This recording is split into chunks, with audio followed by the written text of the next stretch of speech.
बालाघाट शहर के गोंदिया रोड स्थित गौतम कॉम्प्लेक्स को अचानक छुट्टी के दिन रविवार के दिन 22 मार्च को तोड़फोड़ शुरू की गई, जिसको लेकर कई तरह के सवाल उठ रहे हैं। अब इस पूरे मामले को लेकर पूर्व सांसद बालाघाट जिला श्री कंकर मुंजारे सामने आए, प्रेस वार्ता की और कई तरह के गंभीर आरोप लगाए। उन्होंने कहा कि ईद के दिन कौन सा ऑफिस खुलता है, ईद के दिन किराएदारों को नोटिस मिला और रविवार को तो ऑफिस फिर और बंद था। लगातार 4 दिनों की छुट्टी थी, लेकिन प्रशासन ने एक तरफा कार्रवाई की और इस कॉम्प्लेक्स को तोड़ने में बहुत अधिक तत्परता दिखाई। इस दौरान उन्होंने बहुत अधिक गंभीर आरोप लगाए, कई बालाघाट जिले के नेताओं के नाम भी लिए और कहा कि उनकी मिलीभगत है, प्रशासन तो केवल हाथ की कठपुतली है। किस तरह से 2 दिन तक बालाघाट शहर का पूरा ट्रैफिक डाइवर्ट कर दिया गया, किस तरह से प्रशासन के द्वारा कुछ लोगों को लाभ देने के लिए पूरी की पूरी बिल्डिंग तोड़ने में तत्परता दिखाई गई। ये मनमानी हो रही है, एकदम कानून व्यवस्था नाम भी कुछ चीज़ नहीं। कानून बालाघाट में पूरा सड़ गई है, गल गई है, कुछ नहीं, कानून का कोई काम ही नहीं चल रहा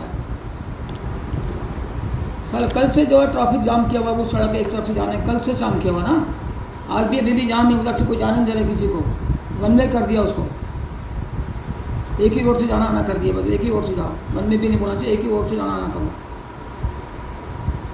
तो लोग परेशान हो रहे हैं, नागरिक लोग परेशान हो रहे हैं लोग।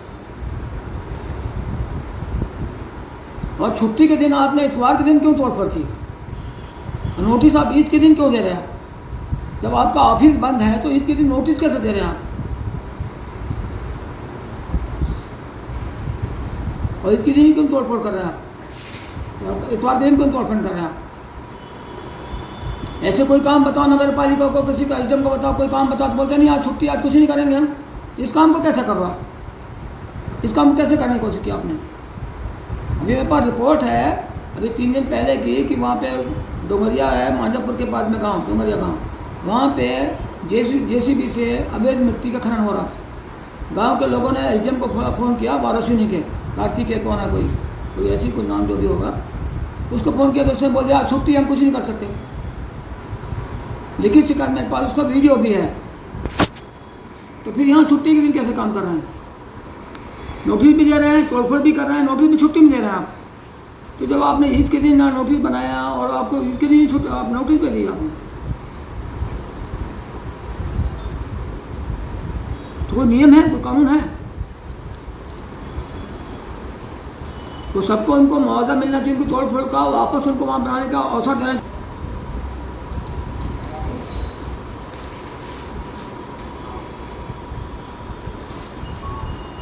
आई थी कल, मैं वहाँ गया था, मौके पर भी 1 घंटे से ज़्यादा समय रुका मैं वहाँ पर। तो उनकी मदर जो है कल थी, आज मुझे मालूम पड़ा है कि वो दिमाग से काम ही नहीं कर रही है, वो एकदम थोड़ा पागल की तरह हो गई है, होश हवास में नहीं है।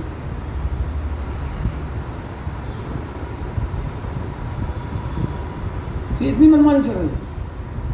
तो ये मनमानी के नगर पालिका का जो सीएमओ है भगवान दास कटोरिया का नाम है उसका, वो जिम्मेदार है। भारती ठाकुर भी जिम्मेदार, नगर पालिका अध्यक्ष जिम्मेदार है उसके लिए, एसडीएम गोपाल सोनी जिम्मेदार है और आदित्य मिश्रा एसपी भी जिम्मेदार है। क्यों आपने पुलिस बल भेजा वहाँ पे? जब कोर्ट में मामला चल रहा, क्यों भेजा पुलिस बल वहाँ पे आपने? इसका मतलब जो है मामला लेन देन हुआ, लाखों रुपए का लेन देन हुआ कि इसको तोड़ो आप। क्योंकि जनता का जो है कि भारतीय पारधी जो सांसद बालाघाट की है और उनके लोगों के साथ, कुछ लोगों के साथ मिलकर के उन्होंने ये ज़मीन को खरीद लिया।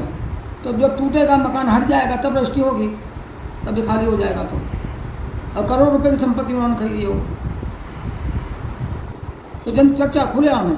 तो अनुराग चतुर्वेदी भी नाम आ रहा है कि दोनों का ही मामला वहाँ लेन देन का है। कल मुझे पता चला कि वो भी वहाँ पे पहुँचा हुआ था अनुराग,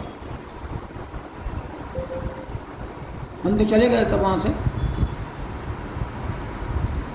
तो ये भारतीय पारधी को फ़ायदा पहुंचाने के लिए एसपी ने, नगर पालिका में बीजेपी की नगर पालिका है, भारतीय सुरजीत सिंह ठाकुर वहाँ पर बैठी हुई है। एसपी तो बस ऐसे ही काम कर रहा है, बस सत्ताधारी के दल को बड़े लोग बोलते हैं तो वो वैसे ही काम करता है, कानून को तो जानता ही नहीं, समझता ही नहीं कानून को, बोल दिया वैसे ही काम कर रहा है। ये लोगों को यहाँ से हटाएं, एसपी को हटाएं, वो सीएमओ को हटाएं और भारतीय जो ठाकुर है उस पर कार्रवाई करें। और भारतीय जो पार्टी सांसद है उनके भी ऊपर बहुत बात जांच करें उन पर कि कैसे सौदा किया आपने। घटना हुआ है। तो घटना ये है कि जो मम्स किचन जो है, अंजलि ट्रेवर्स जो है, और राजा टेलर की दुकान थी एक, और एक थी लॉरेंस टेलर की दुकान, और 2 कमरे और भी है वहाँ पे, शिवा डेयरी और एक और है हाँ, ये भी एक है नटराज फोटो। इनको बिना नोटिस के और मनमानी के तोड़फोड़ किए गए, और उनका लाखों रुपए का सामान को बर्बाद कर दिया। मम्स किचन का तो जो मेरे पास रिपोर्ट है, कम से कम 30 लाख रुपए का सामान को ख़राब कर दिया। एसी और उनके जो फर्नीचर और जो डेकोरेट किया था उन्होंने सबको तहस नहस कर डाला पूरा। अंजलि टेलर्स का भी इसको तोड़फोड़ कर डाला है। अब जबकि ये लोग जो है अभी बाहर नहीं है, जेल में हैं दोनों के जो मालिक हैं वो जेल में हैं करीब 5-6 दिन से। तो फिर नोटिस किसको दिया आपने? वो तो जेल में ही है, तो नोटिस किसको दिया आपने? कौन सामान हटाएगा वहाँ से? कौन निकालेगा सामान वहाँ से? उनके घर को लोगों ने बहुत प्रलाप किया है, बहुत रोया है, बहुत चिल्लाया है, लेकिन उनकी सुनी नहीं प्रशासन ने।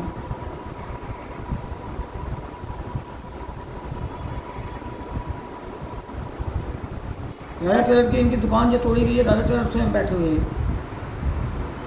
इनका और एक है लॉरेंस टेलर, वो भी नहीं है, बेनीराम नगपुरी, आ रहे भी नहीं है, आ रहे हैं। तो इनकी दुकानों का तो केस जो अदालत में चल रहा है, न्यायालय में चल रहा है। उसका बेनीराम जो है, लॉरेंस टेलर जो है, उसका केस हाई कोर्ट में चल रहा है। तो जब हाई कोर्ट में केस चल रहा है या सिविल कोर्ट में जो केस चल रहा है, तो इनको तोड़ कैसे दिया आपने? कौन सा कानून आपको तोड़? कोर्ट में भी केस चलते रहेगा, तोड़ेंगे आप? कोर्ट की सीधे सीधे अवमानना है।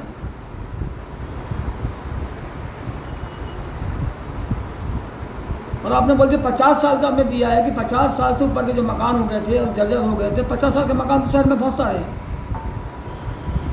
50 साल ज़्यादा ऊपर भी नगर पालिका का भवन है, कलेक्टर का बंगला है, एसपी का बंगला है, भारतीय पार्टी स्वयं का घर है, अशोक सरसवार का घर है, और मेरा भी घर है जो 50 साल से ऊपर है। तो इनको भी तोड़ दो आप। और तोड़ने के लिए तो आपको मतलब जो है ना, कोई नोटिस तो देना पड़ेगा ना। जो तोड़ा तो इनके आजू बाजू किसी को, जो जिनको तोड़ा उनके आजू बाजू वालों किसी को नोटिस नहीं दिया, कोई मालूम ही नहीं उनको कुछ भी। इनको नोटिस तक नहीं मिला, कोर्ट में चला, इनको नोटिस तक नहीं गया दोनों को, लॉरेंस टेलर को, राजा टेलर को, और इनको भी तोड़ दिया। शिवा डेयरी को भी नहीं दिया। और ये इनका जो शिवा डेयरी है और इनका जो है, ये मामला अलग है। मामला इसलिए इनका अलग है कि इनका नोटिस, उनका कोर्ट में केस चल रहा है, और उनका मालिक ही अलग है। ये जो मालूम रितेश जो गौतम जो है, वो मालिक भी नहीं है इनके मकानों में। वो जो है एक प्रभावती महिला है, जो उनकी दादी है, वो मर चुकी है, उनके नाम से प्रॉपर्टी है जिसको तोड़ फोड़ कर रहे हैं। अब उनके नाम से प्रॉपर्टी आई भी नहीं है, फिर क्यों तोड़ रहे आप? क्या तोड़ रहे थे आप? उसमें से 2 लोग ऐसे हैं कि जिसमें एक रहता नागपुर में, ओमकार, और एक रहता अमित नाम का जो एक है, वो रहता है अमेरिका में। उनको पता ही नहीं, उन्होंने कुछ बोला ही नहीं है, वो अमेरिका में रहता है वो। फिर भी तोड़फोड़ कर दिया आपने सबको। अब मम्स किचन का जो है, उनका 5 साल का एग्रीमेंट हुआ था, और उनने पगड़ी दी हुई थी, और उसमें ये लिखा हुआ था कि भाई अगर बीच में आप दुकान छोड़ दोगे तो आपकी पगड़ी डूब जाएगी।